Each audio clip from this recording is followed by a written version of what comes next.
সুপ্রিয় দর্শক মণ্ডলী, স্বাগত জানাচ্ছি তরঙ্গ টেলিভিশনের জনপ্রিয় অনুষ্ঠান তরঙ্গ সংলাপে। আজকে আমাদের মাঝে উপস্থিত আছেন এমনই একজন মহান মানুষ যে বহু গুণে গুণান্বিত, যার সম্পর্কে বলতে গেলে শেষ করা যাবে না।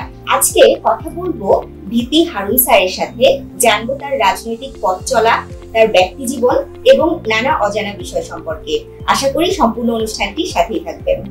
স্যার, এই যে আমাদের বর্তমান বাংলাদেশ এবং বর্তমানে নতুন জাতীয়তাবাদী ছাত্রদল, আপনার রাজনৈতিক যে ভিত্তি, এই সব কিছু নিয়ে বর্তমান দেশের প্রেক্ষাপটে আপনার মতামত কি? আপনার দৃষ্টিভঙ্গি কিভাবে দেখছেন নতুন বাংলাদেশকে এবং কিভাবে সাজাতে চান দেশকে? ধন্যবাদ তরঙ্গ টেলিভিশনকে। আমরা ছোটবেলা থেকেই জাতীয়তাবাদী ছাত্র দলের রাজনীতি থেকেই বাংলাদেশ জাতীয়তাবাদী দলের রাজনীতি সম্পৃক্ত। তো আমরা বাংলাদেশের 53 বছর ইতিহাসে আমরা কখনো গণতন্ত্র হারিয়েছি, কখনো গণতন্ত্র পুনরুদ্ধার করেছি। এইভাবে আমাদের জীবনের পথ চলা শুরু হয়েছে।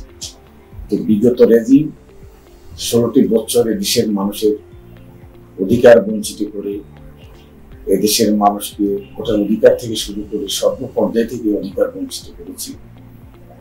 কারণ সকল কিছুর দাম বাড়লো, এই দেশে আসলে মানুষের ন্যূনতম দাম ছিল। তো সেই কারণে আপনাকে ধন্যবাদ যে আপনি আগামীর বাংলাদেশ কি রকম ধরনের আমরা চাচ্ছি, সেটি অত্যন্ত গ্রহণযোগ্য একটি প্রশ্ন এবং গুরুত্বপূর্ণ বটে। কারণ যে রক্ত দিয়ে বাংলাদেশকে আবার এই রেজিম থেকে একটি বাংলাদেশ, পরিপূর্ণ বাংলাদেশ দেওয়ার জন্য, মানুষের অধিকারকে সুপ্রতিষ্ঠিত করার জন্য তারা জীবন দিয়েছে, সেই রক্তের উপর দাঁড়িয়ে নোবেল বিজয়ী ইউনূস সাহেব এখন দায়িত্ব গ্রহণ করে অন্তর্বর্তী সরকারের প্রধান হিসেবে আছেন। আমরা বাংলাদেশ জাতীয়তাবাদী দলের পক্ষ থেকে ইতিমধ্যে আমরা 31 দফা প্রণয়ন করেছি, যেটি হয়তো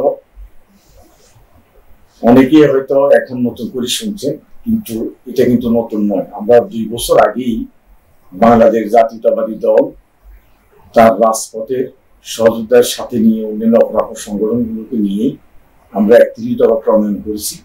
এখন আমরা সেই 31 দফাকে আমরা তৃণমূলে নিয়ে যাচ্ছি, যেখান থেকে আমরা এই কমিটমেন্ট, এই নিশ্চয়তা জাতিকে দিতে চাই যে রাজনীতি যখন নির্বাচন আসে তখন অনেকেই অনেক ধরনের কমিটমেন্ট করে সেখান থেকে পিছু হটে যায়, কিন্তু আমরা কখনো পিছু হটবো না।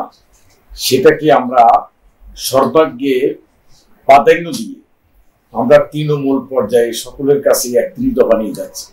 সেটা আমরা চাই যে এমন এক কমিটমেন্ট, একজন কৃষক থেকে শুরু করে, দিনমজুর থেকে শুরু করে একজন হাই প্রোফাইল, প্রত্যেকের যাতে সম অধিকার নিশ্চিত হয়, প্রত্যেকের যাতে তার অবস্থান থেকে তার ন্যায্য পাওনা, তার ন্যায্য যে অধিকার, সেটি সুনিশ্চিত করার জন্য আমরা কাজ করে যাচ্ছি। এবং এই 31 দফা এমন এক দফা যেটির মধ্যে বাংলাদেশ, আগামীর বাংলাদেশ কিরকম হবে সেটিতে সুনিপুণভাবে আমরা লিপিবদ্ধ করেছি এবং আমরা বিশ্লেষণ করেছি। সেখানে একেবারে গ্রাম পর্যায় থেকে শুরু করে শহর পর্যায় থেকে বাংলাদেশটা কিভাবে পরিচালিত হবে। সর্বোপরি কথা হচ্ছে যে ছাত্রযন্ত্র যে গণ অভ্যুত্থান, একটা বৈষম্য বিরোধী বাংলাদেশ গড়ার জন্য তাদের যে রক্ত আত্মদান, আমরা ইনশাআল্লাহ বাংলাদেশ জাতীয়তাবাদী দল যদি আগামীতে জনগণের ভোটে সরকার গঠন করে, তাহলে আমরা এই 31 দফার মধ্য দিয়ে মানুষের সকল অধিকার, একজন সুনাগরিক ভোটের অধিকার থেকে সকল অধিকার তাদের নিশ্চিত হবে। এটি আমরা আপনাদেরকে আশ্বস্ত করতে পারি। এবং জাতি আগামী দিনে আমাদের ভারপ্রাপ্ত চেয়ারম্যান তারেক রহমানের নেতৃত্বে আমরা এক নতুন বাংলাদেশ গড়ার দৃঢ়পত্র নিয়েই কিন্তু 31 দফা প্রণয়ন করেছি। এবং এই 31 দফার মধ্য দিয়ে আমরা বাংলাদেশকে একটি সুখী, সমৃদ্ধি, উন্নয়নশীল বাংলাদেশ হিসাবে আগামীতে বাংলাদেশ পৃথিবীর মানচিত্রে একটি উন্নত রাষ্ট্র হিসাবে যেন স্বীকৃতি লাভ করতে পারে এবং আমরা প্রত্যেকটি নাগরিক যাতে মাথা উঁচু করে আমরা বিশ্বের দরবারে আমরা দাঁড়াতে পারি, সেই প্রত্যাশা আমাদের থাকবে। আমি আরেকটা প্রশ্ন করতে চাই, সেটা হচ্ছে প্রত্যেকটা দলের নিজস্ব কিছু রুট লেভেলের ফ্যান ফলোয়ার্স থাকে, যে তারা তাদের ডাইহার্ড ফ্যান। কিন্তু বর্তমান বাংলাদেশে এই যে নতুন প্রজন্মর মনে জায়গা করে নিতে বা তাদের কাছে আপনাদের গ্রহণযোগ্যতা বাড়াতে আপনাদের কি কি চ্যালেঞ্জ ফেস করতে হতে পারে বলে আপনি মনে করেন?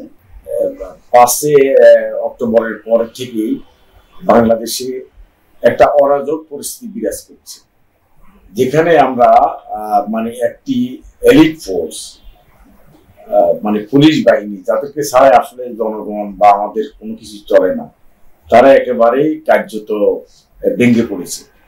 তো একটা বাহিনীকে বিগত ফ্যাসিস্ট সরকার তার নিজস্ব বাহিনী হিসেবে ব্যবহার করার কারণে এই বাহিনীটা তার সম্পূর্ণ চরিত্র হারিয়ে ফেলে।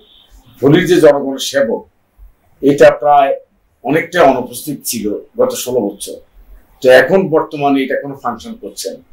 তো সুতরাং আমাদের কাছে যেটা সবচেয়ে বেশি ইম্পর্টেন্ট, সেটি হচ্ছে যে আইন শৃঙ্খলা রক্ষা আমাদের জন্য এখন প্রথম চ্যালেঞ্জ হয়ে দাঁড়িয়েছে।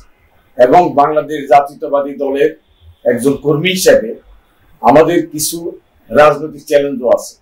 সেটা হচ্ছে জনগণকে সেবা দেওয়া, জনগণের পাশে দাঁড়ানো। তো আমরা বিগত প্রায় গত 16 বছর আমাদের যারা গুম হয়েছে, যারা নিহত হয়েছে, তাদের পরিবারকে আর্থিক সহযোগিতা, তাদেরকে দেখভাল করা, যারা জেলখানায় গিয়েছে তাদের পরিবারকে দেখা বা সহমর্মিতা জানানো, যারা নিহত হয়েছে তাদেরকে মানে আমরা সমবেদনা জানিয়েছি।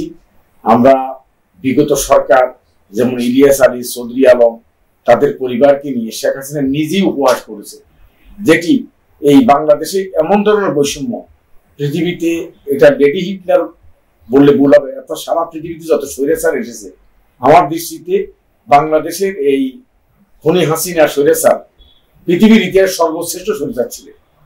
তো তার যে নিকৃষ্টতম উদাহরণগুলো আমি সেগুলো টানবো না, তবে আমরা আগামীর বাংলাদেশকে আমরা হচ্ছে সন্ত্রাস মুক্ত, চাঁদাবাজ মুক্ত, আমরা হচ্ছে মানুষের অধিকারকে সুপ্রতিষ্ঠিত করার জন্য যা যা করার দরকার ইতিমধ্যে আমাদের ভারপ্রাপ্ত চেয়ারম্যান সেই নির্দেশনা দিয়েছেন।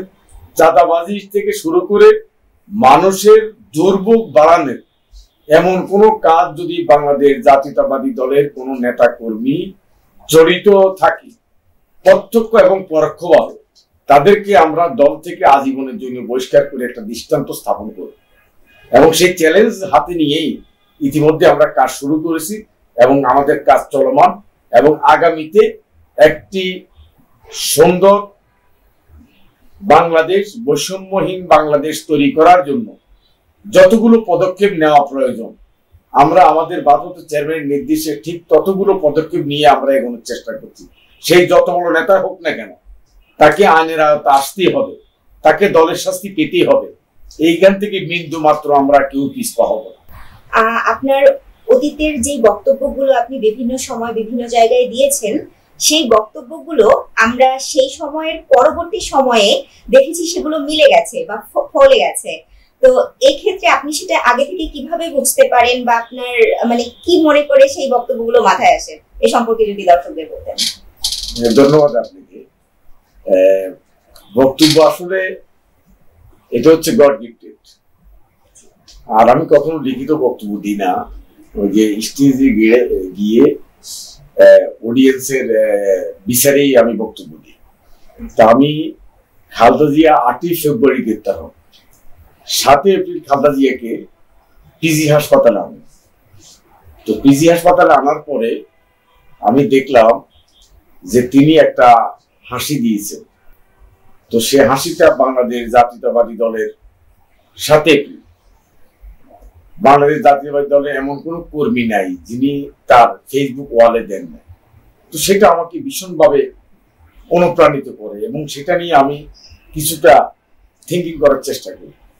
পরে আমি শফিউল বারী বাবুর মুক্তির দাবিতে প্রেস ক্লাবে মোশাররফ সাহেব প্রধান অতিথি ছিলেন, সেখানে একটা ছোট্ট বক্তব্য দিলাম।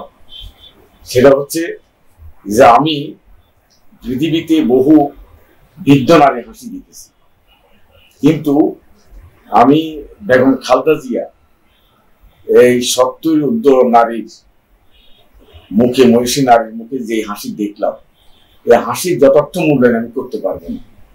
তবে আমি বিএনপির একজন কর্মী হিসাবে আমি এটা মনে করি যে পৃথিবীর ইতিহাসে বহু সমুদ্রে শিপ ডুবে যায়, ডুবে গেলে সেখানে অন্য বড় শিপ এনে সেই শিপগুলোকে উঠাতে হয়। তো আমি বলছি যে খালেদা জিয়ার হাসি প্রমাণ করে যে বাংলাদেশের নৌকা এমন ভাবে তলিয়ে যাবে যেটা পৃথিবীর সমস্ত শিপ দিয়ে এটাকে উঠানো সম্ভব হবে না। তো তখন আমি দেখলাম যে এক পর্যায়ে সেটিও মিলে গেছে।